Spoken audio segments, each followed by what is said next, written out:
Thriving is a fundamental human right. It is an elementary human capacity with which every person in this room was born. Just like thinking, just like feeling. But as we've learned this evening, thinking and feeling are skills, and so too is thriving. And as the conference title suggests, awareness is a critical key to thriving. But awareness of what?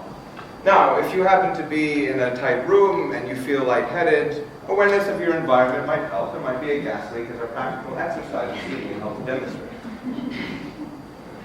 But environmental awareness can become a little bit of a trap as we begin to think everything is happening to me. Everything is in the environment and I am a victim of those circumstances. So what about awareness of the body? If you've ever had a problem wrong and you've gone to a doctor, they are 100% sure that the problem is in your body. We've got a pill for that. But not always so. As we've seen this evening, sometimes you have a problem with your body and the issue is in the mind. You're repressing your emotions. And letting those loose might be the solution. So we have the environment, we have the body in it, we have the mind. But we have the discipline of psychiatry, which means there is a commonality. We can study the human mind. We have the discipline of medicine. That means there is a commonality in the body. We can study the body. So what is it that makes you unique? If we share so much DNA, why are you and I any different? The answer is in the third compartment of our existence, the spirit, which is very simply defined as your sense of connectedness to the world around you. Your sense of who you are in relation to the people who matter, the things who matter, your vision, your mission, your purpose. And every other organism on the planet seems to have figured this out.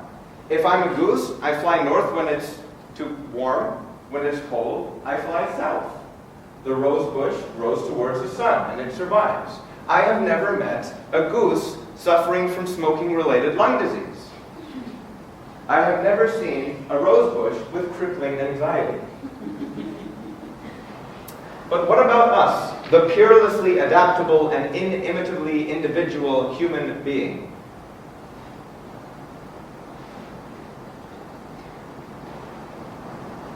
I'd like to share with you a story of two people who taught me the value of purpose.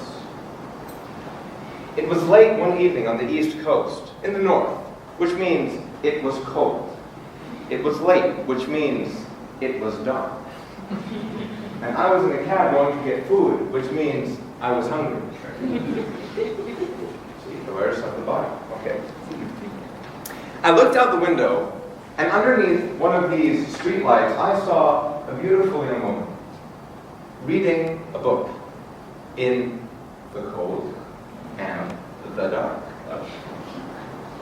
And I thought, you can't get me to read a book in the middle of summer in the sun. So what on earth is going through this person's mind? It was amazing to see.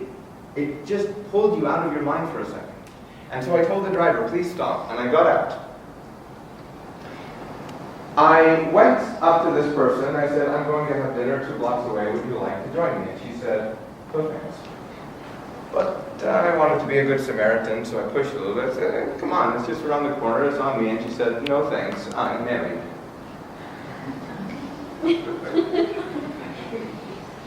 Now, a gentleman might have desisted at this point, but not I. I said, is your husband here? He can join us. And so she pointed over my shoulder, and what I saw was a coat-clad individual looking like a mafia hitman storming towards me with a terrible intent in his eyes. And so I stepped towards him, and very quickly I said, sir, I was wondering if you and your wife would like to join me for dinner. It's just 2 blocks away, it's on me. Plus here, and realized that these individuals were homeless. I offered homeless people free dinner, and their first response was no, because there is something more important than the security of your body. Okay, resume. We go to the restaurant, and the gentleman tells me about how he sustained a back injury, and he didn't receive any compensation. Family supported him for a while as he couldn't work, and then he and his beloved were thrown out onto the streets. But this wasn't a story that he told me with any disenfranchisement. He wasn't angry. He wasn't bitter about it. He spoke to me about how they took care of each other. He spoke to me about how they had fallen into drug addiction. And he spoke to me proudly of how they had overcome that. And speaking to her was very intellectually humbling. She was way more well-read than I. And she spoke to me of her passion for reading, the authors she liked, and the fulfillment that she derived from learning, as she said, one new thing each day. We're aware of the environment. We're certainly aware of what we don't have relative to anyone else. We're aware of our bodies, and some of us become aware of our minds. We would think that if you didn't have food, your mind would be so occupied with the food. If you didn't have shelter, your number one priority would be getting your body under control. There is no way you would be happy and fulfilled and proud. Keep that in mind. Because 3 months later, half the city away, and 6 stories up, a student of mine, a beloved friend, attempted suicide. Now, he was quite the guy. Still is, fortunately. He was intellectually talented, from a good family. He was well off, but not dumb with his money either. He could invest, and he could do it well. He was as comfortable with a chef's knife as he was with a physiology textbook. He was a leader to his peers and a beloved friend to me. He had food. He had shelter. He had everything. He was big. But I watched him decline. When I met him, he had a purpose. He wanted to make an impact in the world. He felt capable of doing it. And he lived with that conviction every day. And as time went on, every time I called him, there was something else he let go. I didn't work out today because I thought I had to work harder, because I don't want to get in trouble with my boss. I stopped sleeping for 3 days to make sure I passed that exam. He lost sense of the mission because he was too focused on the mechanisms. The body didn't change. The mind didn't intrinsically change. The purpose was lost, and the rest followed.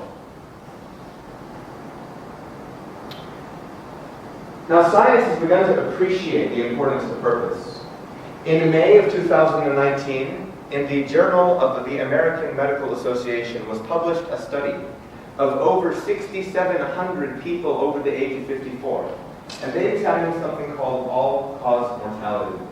And that's what it sounds like. It means death due to anything. And what they did was stratify these 6,700 people by their purposefulness. And when they compared those with low purposefulness against those with high purposefulness, they found a hazard ratio of 2.43 for all-cause mortality. Now, a hazard ratio of 1 would have meant there's no difference. But at 2.43, that's a 143% increase in likelihood to die of all causes. Compare that to smoking. In 1999, they did a study, over 12,000 people, no cigarettes versus 10 per day, all-cause mortality. Hazard ratio, 1.8. Smoking in that study increased your all-cause mortality risk by 80%. Now, comparing one study to another isn't enough to tell you scientifically anything, but it should be enough to make you think.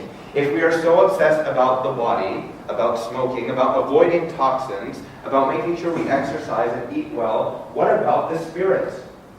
What about that part of you that makes you different from the beast, different from the goose, different from the rosebush?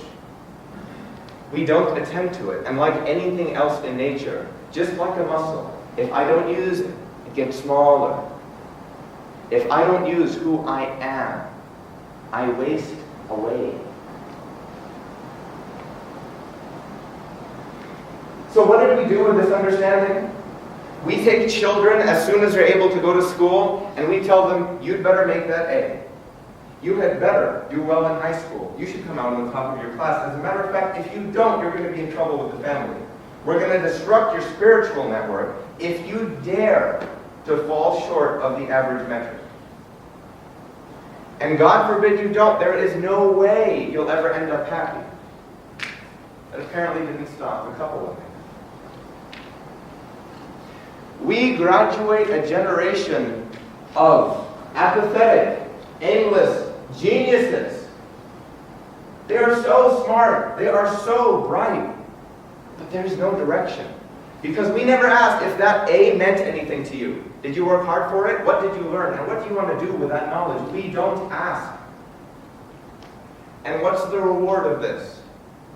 Heart disease, metabolic syndrome, depression, anxiety. The body and the mind are distorted because the spirit is entirely unacknowledged. It's entirely unacknowledged.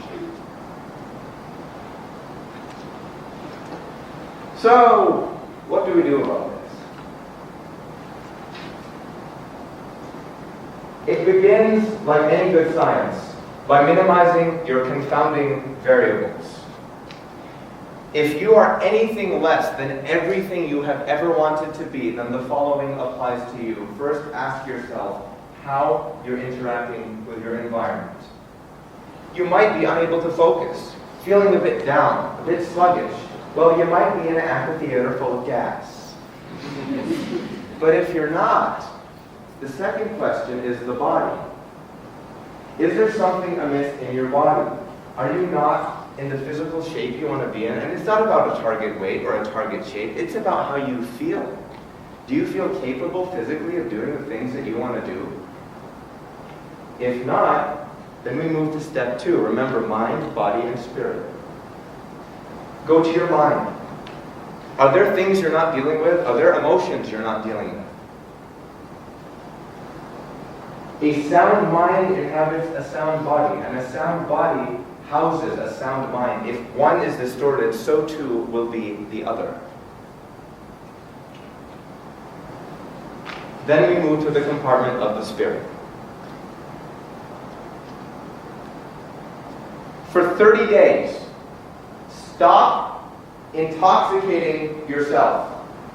Stop entertaining yourself.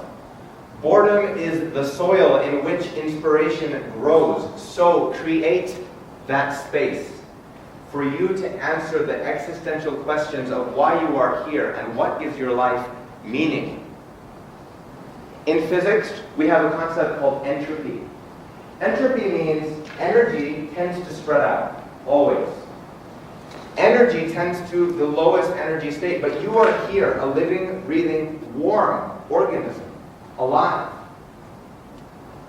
You choose to live each day, and so in that pot, water the soil with these 3 questions. First, why do you choose to be alive? What is that reason that gives you the conviction to stand against the very forces of physics that define our universe and exist each day? Second,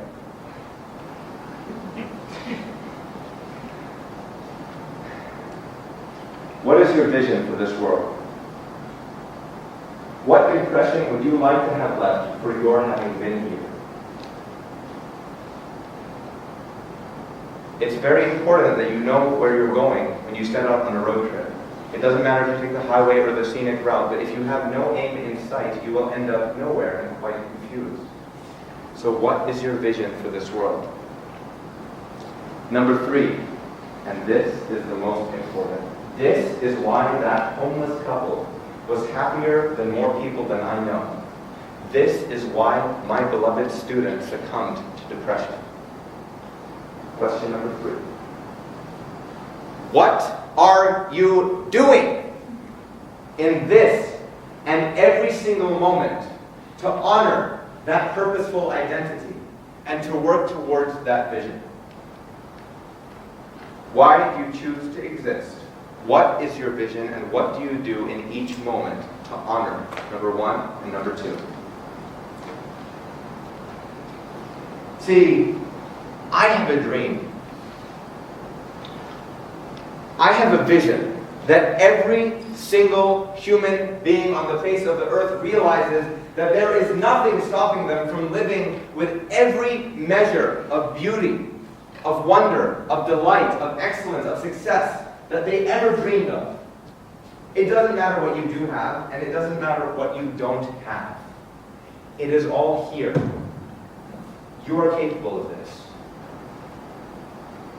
So, join me for this and the next 30 days, and going forward, join me to build a more purposeful world, a more happy world, a more dignified world where each and every human being realizes the fullness of their potential. I implore you, I challenge you to do this. It is your birthright, and it is a capacity that each of us has. And so I invite you to this, a human approach to being.